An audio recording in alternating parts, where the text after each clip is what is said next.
everything experienced is temporary and deceptive, and this universe is a shadow, seems to be proven by science in our day.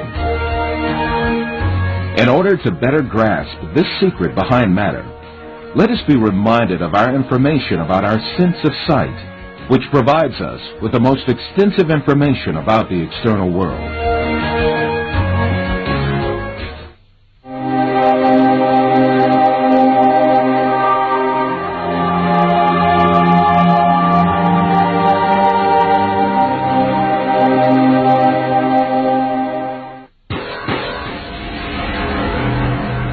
The act of seeing is realized progressively. At the instance of seeing, light clusters called photons travel from the object to the eye and pass through the eye lens, where they are refracted and focus on the retina at the back of the eye. Here, rays are turned into electrical signals and then transmitted by neurons to the center of vision at the back of the brain.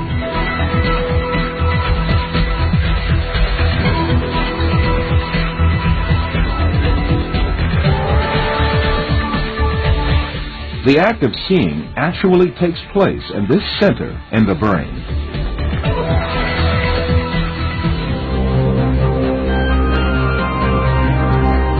All the images we view in our lives and all the events we experience are actually experienced in this tiny and dark place. Both the film you are now watching and the boundless landscape you see when you gaze at the horizon actually fit into this place of a few cubic centimeters.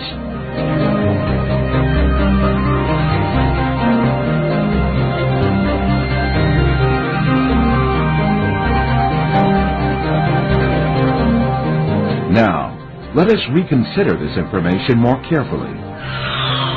When we say we see, we actually see the effect the rays reaching our eyes form in our brain by being converted into electric signals.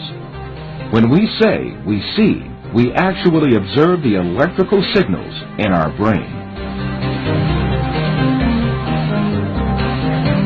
By the way, there is another point that has to be kept in mind. The brain is sealed to light, and its interior is absolutely dark. Therefore, it is never possible for the brain to contact with light itself.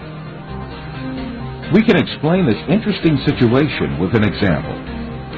Let us suppose that in front of us there is a burning candle, and we view its light.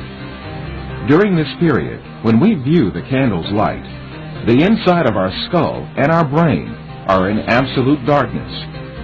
The light of the candle never illuminates our brain and our center of vision. However, we watch a colorful and bright world inside our dark brain.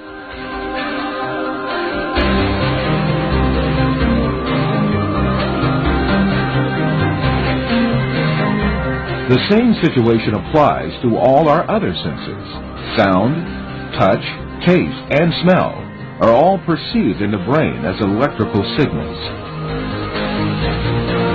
Therefore, our brains, throughout our lives, do not confront the original of the matter existing outside us, but rather an electrical copy of it formed inside our brain. It is at this point that we are misled by assuming these copies are instances of real matter outside us.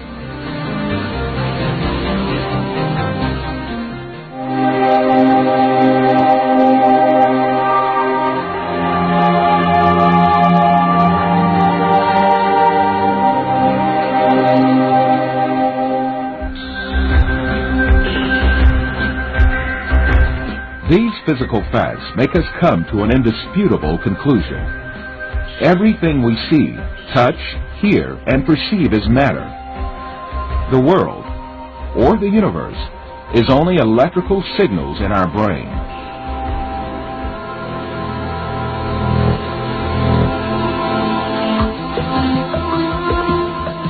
For instance, we see a bird in the external world.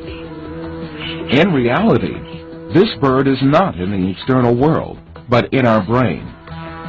The light particles reflecting from the bird reach our eye, and there they are converted into electrical signals. These signals are transmitted by neurons to the center of vision in the brain. The bird we see is, in fact, the electric signals in our brain.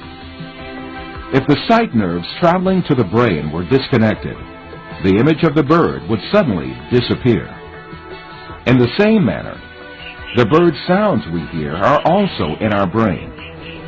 If the nerve traveling from the ear to the brain was disconnected, there would be no sound left.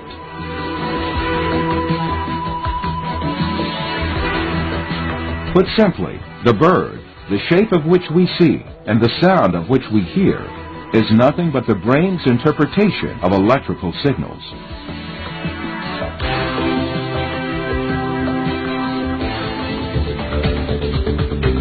Another point to be considered here is the sense of distance. For example, the distance between you and this screen is nothing but a feeling of space formed in your brain. Also, objects that seem to be very distant in one person's view are actually images clustered at one spot in the brain.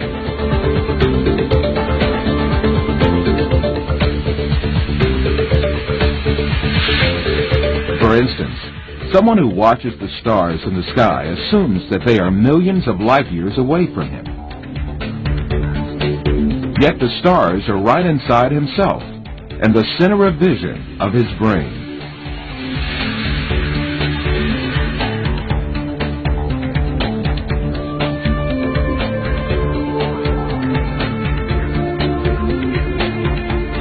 While you watch this film, you are, in truth, not inside the room you assume yourself to be in. On the contrary, the room is inside you. Your seeing your body makes you think that you are inside of it.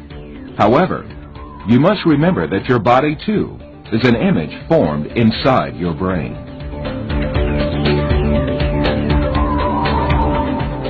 So far, we have been speaking repeatedly of an external world and a world of perceptions formed in our brain, the latter of which is what we see.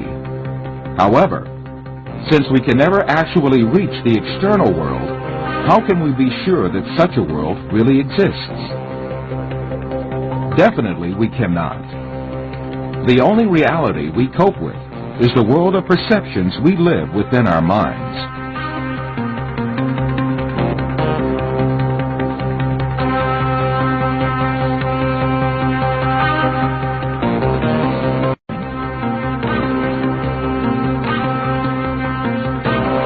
To imagine matter to have an existence outside the mind is indeed a deception.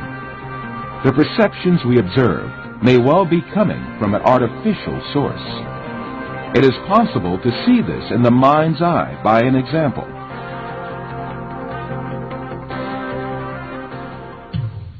First, let us suppose that we could take our brain out of our body and keep it alive in a glass jar. Let us put a computer in which all kinds of information can be recorded. Finally, let us transmit the electrical signals of all the data related to a setting, such as image, sound, and smell, to this computer. Let us connect this computer to the sensory centers in our brain with electrodes and send the pre-recorded data to our brain. As our brain perceives these signals, it will see and live the setting correlated with these. From this computer, we can send to our brain also signals pertaining to our own image. For instance, we can send to our brain the electrical correlates of such senses as sight, hearing, and touch that we perceive while we sit at a desk. In that state, our brain would think itself as a businessman sitting in his office. This imaginary world would continue as long as the stimulations keep coming from the computer. We would never realize that we only consist of a brain. It is indeed very easy for us to be deceived into believing perceptions without any material correlates to be real. This is just what happens in our dreams.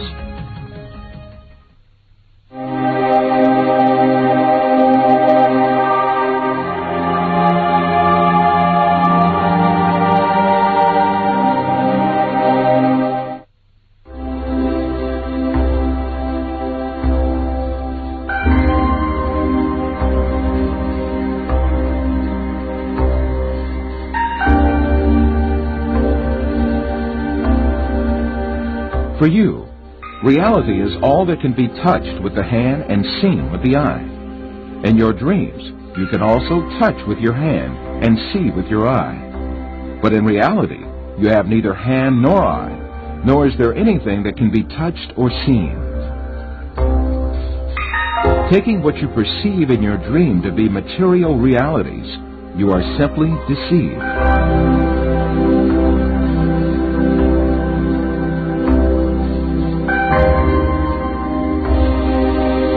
For example, a person deeply asleep in his bed may see himself in an entirely different world in his dream. He may dream that he is a pilot and command a giant airplane, and even spend a great effort to command the plane. In fact, this person has not taken even one step away from his bed. In his dreams, he may visit different settings and meet with friends, have a chat with them, eat and drink together. It is only when the person awakes from his dream that he realizes all were only perceptions. If we are able to live easily in an unreal world during our dreams, the same thing can equally be true for the world we live in. When we wake up from a dream, there is no logical reason for not thinking that we have entered a longer dream that we call real life. The reason we consider our dream to be fancy and the world is real is nothing but a product of our habits and prejudices.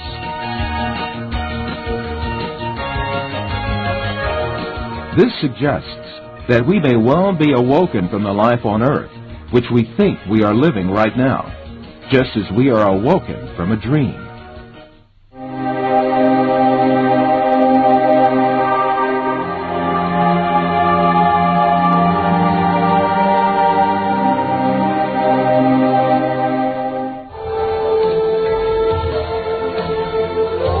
After all these physical facts arises the question of primary importance. If all physical events that we know are intrinsically perceptions, what about our brain? Since our brain is a matter just like our arms, legs, or any other object, it also must be a perception just like all other objects. An example will illuminate the subject further. Let us think that we extend the nerves reaching our brain and put it outside our head, where we can see it with our eyes. In this case, we would be able to see also our brain and touch it with our fingers. This way, we can understand that our brain is also nothing but a perception formed by the senses of vision and touch. Then, what is the will that sees, hears, and perceives all other senses if it is not the brain? Who is it that sees, hears, touches, and perceives the taste and smell? Who is this being that thinks, reasons, has feelings, and moreover that says, I am me? One of the important thinkers of our age, Karl Popper, also poses the same question. Since the Greeks, philosophers have been thinking about the ghost in the machine, the small man within the small man, etc. Where is I, the person who uses his brain? Who is it that realizes the act of knowing? As St. Francis of Assisi said, what we search for is the one that sees. In fact, this metaphysical being that uses the brain, that sees and feels, is the soul. What we call the material world is the aggregate of perceptions viewed and felt by this soul. Just as the bodies we possess and the material world we see in our dreams have no physical reality, the universe we occupy and the bodies we possess now also have no physical reality.